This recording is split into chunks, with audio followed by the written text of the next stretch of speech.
क्या बिहार में अब परीक्षाओं का मतलब सिर्फ धांधली रह गया है? क्या एक तरफ नई सरकार विकास के दावे कर रही है और दूसरी तरफ सॉल्वर गैंग सिस्टम को खोखला कर रहा है?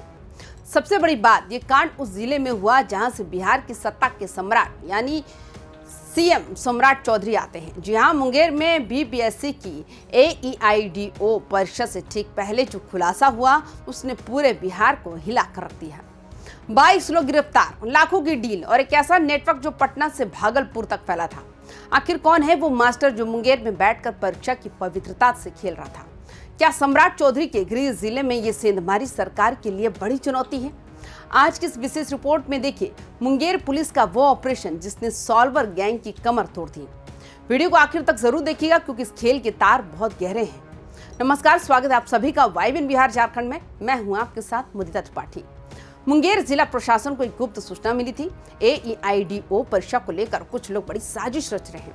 जिलाधिकारी के निर्देश पर पुलिस ने जब सुजल कुमार नाम के एक शख्स के ठिकाने पर रेड की तो वहां का नजारा देखकर अधिकारियों के भी होश उड़ गए। सुजल के पास से 20 एडमिट कार्ड, स्मार्टफोन, लैपटॉप और 19 पर्चियों के रोल बरामद हुए। ये वो सामान था जिसे परीक्षा के दौरान अभ्यर्थियों को अनलॉक किया जाना था। पुलिस ने एक के बाद एक कड़ियां जोड़ी और देखते ही देखते 22 लोगों को दबोच लिया गया। इनमें से ज्यादातर पटना और भागलपुर के सॉल्वर बताए जा रहे हैं। जिस वक्त मुंगेर की सड़कों पर सन्नाटा था उस वक्त पुलिस की एक स्पेशल टीम सिविल ड्रेस में जाल बिछा रही थी। जिलाधिकारी और SP को मिली इनपुट इतनी सटीक थी कि पुलिस को जरा भी देरी करना मंजूर नहीं था। जब सुजल के ठिकाने पर रेड हुई तो वहां का नजारा देख पुलिस भी दंग रह गई।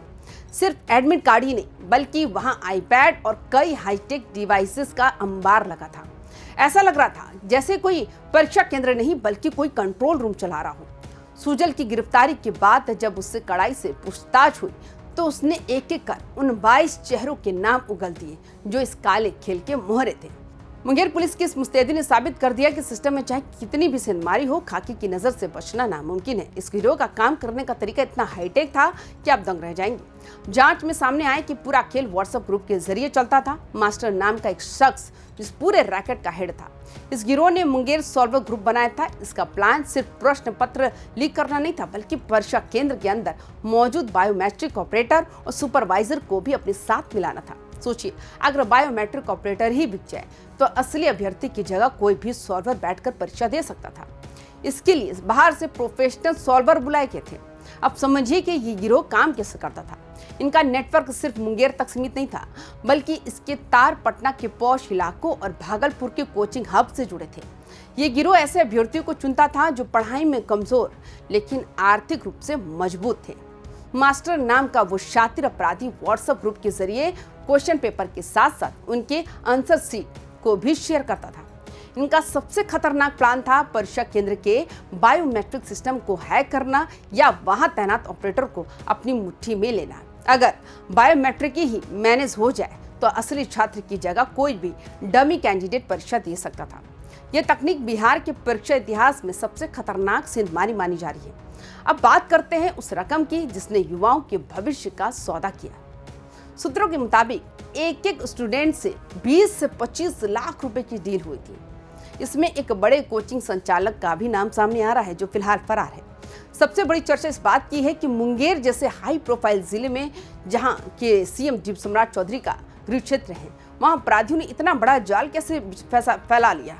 क्या इन अपराधियों को किसी का संरक्षण था या फिर ये सम्राट चौधरी की सरकार को बदनाम करने की कोई बड़ी साजिश है? पुलिस ने 28 लोगों पर नामजद FIR दर्ज की है और 22 को मेडिकल के बाद जेल भेज दिया गया।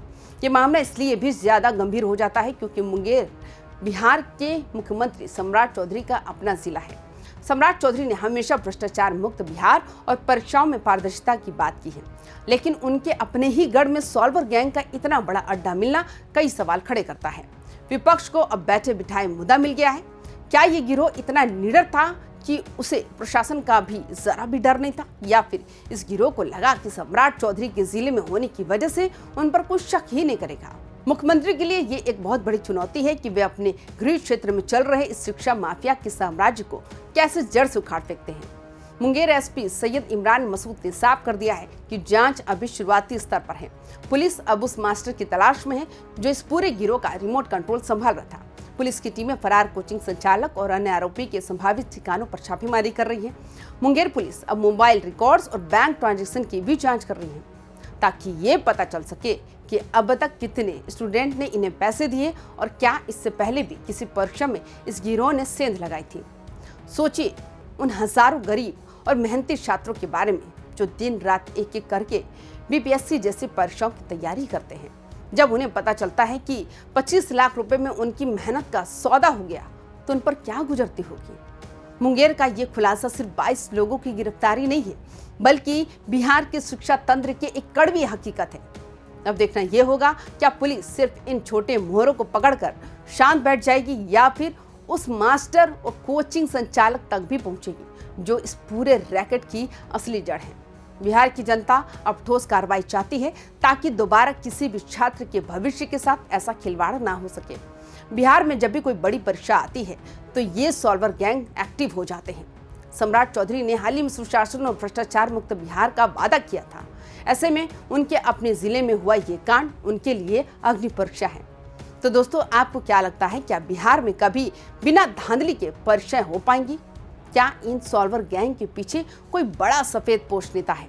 अपनी राय कमेंट बॉक्स में जरूर साझा करें। बिहार और मुंगेर की हर छोटी बड़ी खबर के लिए देखते रहिए वाइबिन बिहार झारखंड। चैनल को सब्सक्राइब करें और इस वीडियो को शेयर करें ताकि सॉल्वरों के चेहरे बेनकाब हो सके। जय हिंद।